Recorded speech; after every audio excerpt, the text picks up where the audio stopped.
अस्सलाम वालेकुम बच्चों, उम्मीद करता हूँ आप सब खैर खैरियत से होंगे। तो बच्चों आज जो हमने चैप्टर करना है वो क्लास 10th है, फिज़िक्स का जो नई उनकी बुक है एनबीएफ की तरफ से। उसका चैप्टर नंबर 1 की हमने एक्सरसाइज के कॉन्सेप्चुअल क्वेश्चन करने हैं और इंशाल्लाह फुली एसएलओ बेस्ड करेंगे। आपको इंशाल्लाह हर एक चीज़ समझाऊंगा ताकि आप बच्चों अच्छे से प्रिपेयर कर सको और बहुत ही इंटरेस्टिंग सा चैप्टर है। मैं आपको सवालों के जवाब भी कराऊंगा, इंशाल्लाह इंपॉर्टेंट क्वेश्चंस भी मार्क कराऊंगा जो कि आपके बोर्ड के पॉइंट ऑफ व्यू से आने ही आने हैं। ठीक है बच्चों, और साथ आपको जो टॉपिक क्वेश्चन में आ रहा है उसको भी एक्सप्लेन भी करूंगा ताकि आप फुली प्रिपेयर्ड हो। ठीक है बच्चों, तो चलते हैं एक्सरसाइज के ऊपर। तो वीडियो स्टार्ट करने से पहले आपसे रिक्वेस्ट है चैनल को सब्सक्राइब कीजिएगा, सर को सपोर्ट कीजिएगा। और चले बच्चे अब चलते हैं हम अपनी एक्सरसाइज के ऊपर। तो बच्चों जो आपका पहला क्वेश्चन है वो है कि give an example of vibratory motion, जिसको हम एसएचएम भी कहते हैं। वाइब्रेटरी मोशन एसएचएम हम उसको कहते हैं। जो एसएचएम भी एक बच्चों आपको पता होना चाहिए कि एक वाइब्रेटरी मोशन है, लेकिन special kind of vibratory motion है। ठीक है बच्चों, अच्छा आप इसमें क्या पूछ रहे हैं, गिव एन एग्जांपल, आप एक मिसाल देनी है of vibratory motion which is not simple harmonic motion. आपने एक ऐसी मिसाल देनी है जो कि एसएचएम का जो लॉ है वो उस पर अप्लाई ना होता हो, वो एसएचएम यानी सिंपल हार्मोनिक मोशन को एग्जीक्यूट ना करता हो। ठीक है बच्चों, तो उसके हम एग्जांपल के ऊपर चलते हैं। तो बच्चों जो आपका पहला क्वेश्चन है वो है give an example of vibratory motion which is not simple harmonic motion.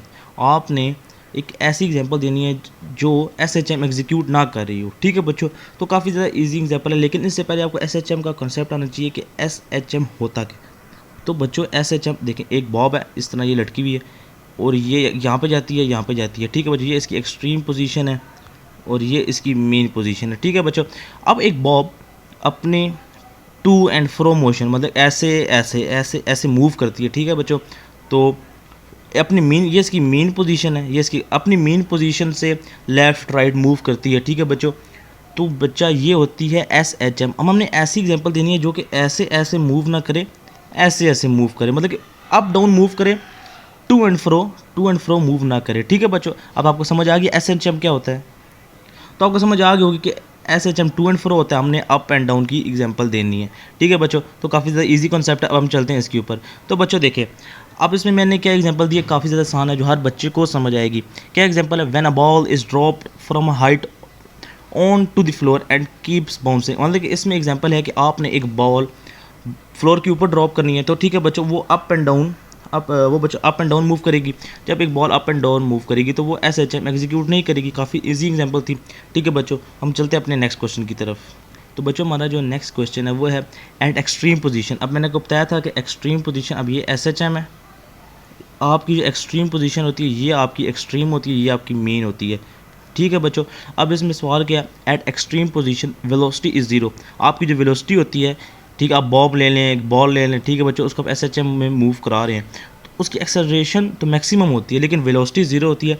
कैसे, आपने इसको प्रूव करना है। ठीक है बच्चों, तो अब इसको हम प्रूव करते हैं, काफ़ी आसान है, मैं आपको समझाता हूँ। तो बच्चों इससे पहले आपको जो कॉन्सेप्ट पता होना चाहिए, आपको ये आपका फार्मूला आपको याद होना चाहिए जो कि एस एच एम का था। वो फार्मूला क्या था बच्चों, फार्मूला ये था बच्चों कि जो हमारे पास फोर्स है वो डायरेक्टली प्रोपोर्शन किसकी होती है बच्चों, एक्सेलरेशन की है। ठीक है बच्चों, और इन्वर्सली प्रोपोर्शन होती है हमारे पास डिस्प्लेसमेंट के। ठीक है बच्चों, आपका इसी टॉपिक के अंदर फार्मूला आप बुक में पढ़ लीजिएगा। ठीक है बच्चों, अब देखिए बच्चों, वेलोसिटी इसलिए ज़ीरो थी, ये आपका एस एच एम था। वेलोसिटी इसलिए ज़ीरो होती है क्योंकि यहाँ पे जब वो एक्सट्रीम पोजीशन पे वो बॉब पहुँचेगा तो वो रेस्ट पे हो जाएगा, वो एक सेकंड के लिए रुकेगा। ठीक है, यहाँ पे मैं लिखा भी है, object is at rest for instant, मतलब कि उस लम्हे के लिए, इंस्टेंट मतलब उस लम्हे के लिए वो वहाँ पे रुक जाएगा। जब वो रुकेगा तो उसकी वेलोसिटी ज़ीरो होगी मगर एक्सेलरेशन मैक्सिमम होगी क्योंकि वो आपका जो बॉब होगा उसने इस पोजीशन से अब वापस आना है।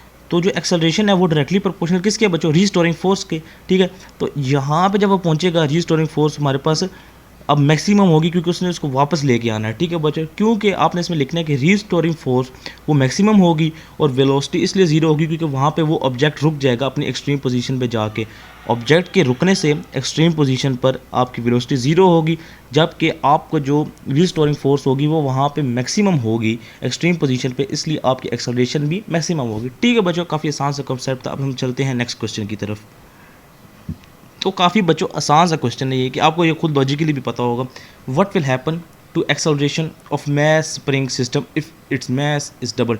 तो बच्चों आपको भी पता है अगर कोई चीज़ भारी होगी तो उसकी स्पीड, उसकी जो मूव करने की स्पीड होगी वो हाफ हो जाएगी। तो बच्चों आपको पता है कि जो आपका एक्सेलरेशन होता है एसएचएम के अंदर वो इन्वर्सली प्रोपोर्शनल होता है मैस के।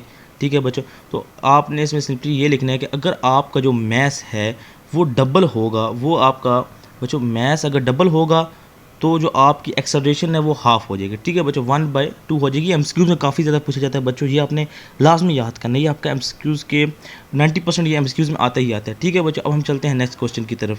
अच्छा तो बच्चों ये काफ़ी इंपॉर्टेंट क्वेश्चन है। इसमें ये है कि बच्चों एक सिंपल पेंडुलम है, उसका टाइम पीरियड टी है, उसके टाइम पीरियड पे क्या फ़र्क पड़ेगा अगर उसकी जो लेंथ है वो हाफ होगी। इससे बच्चों ये सॉल्व करने से पहले आपको फार्मूला आना चाहिए जो हमारे पास है, T is equal to 2 pi under root L upon G.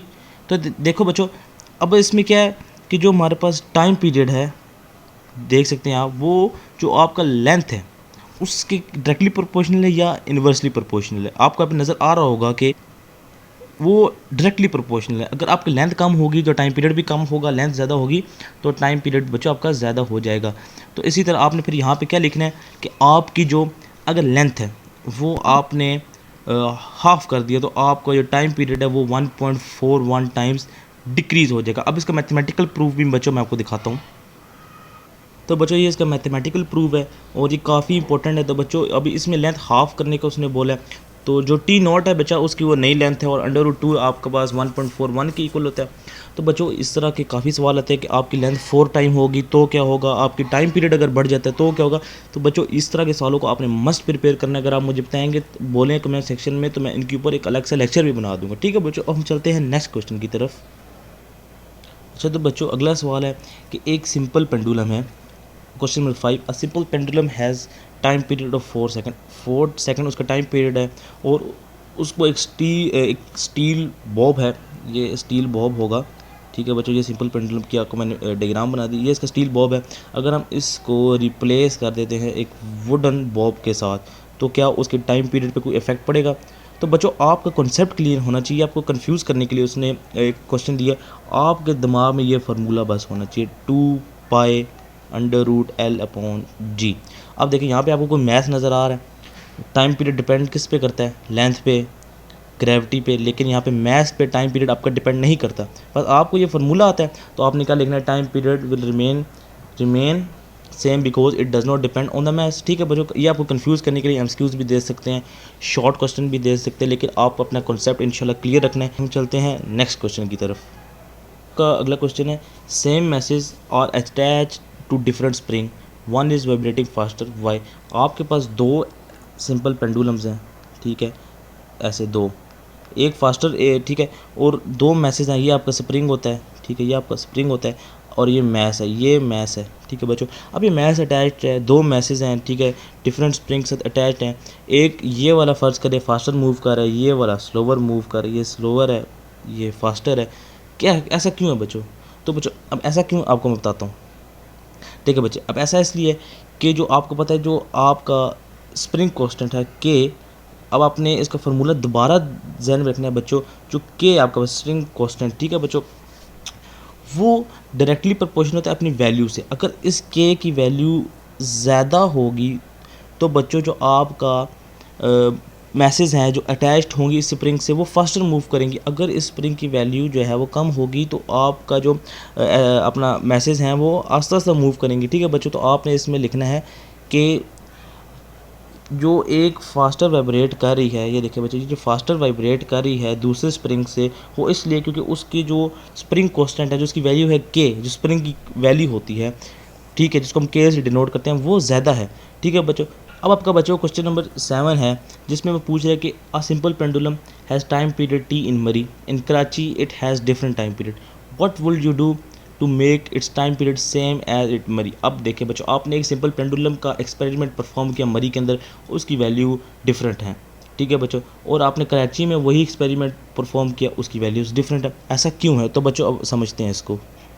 तो बच्चों आपने ये पढ़ा था कि जैसे जैसे आप अर्थ की स्फीयर से ऊपर जाते हैं तो आपकी जो वैल्यू ऑफ ग्रेविटी है वो चेंज होती है, एटमॉस्फेरिक प्रेशर चेंज होता है, मतलब कि आपकी जो एनवायरनमेंट है, सर्कमस्टांसेस है, वो चेंज होते हैं, जिसकी वजह से टाइम पीरियड भी चेंज होता है। ठीक है बच्चों, तो आपने आपका जो मरी में टाइम पीरियड आया था, आप उसको कराची के बराबर लाने के लिए क्या करेंगे, आप उसकी सिंपली लेंथ को आप उसको बड़ा कर देंगे, ठीक है। तो जब आप उसकी लेंथ बड़ी करेंगे तो आपका जो टी आएगा मरी के अंदर वो बराबर होगा T time period in Karachi, ठीक है बच्चों।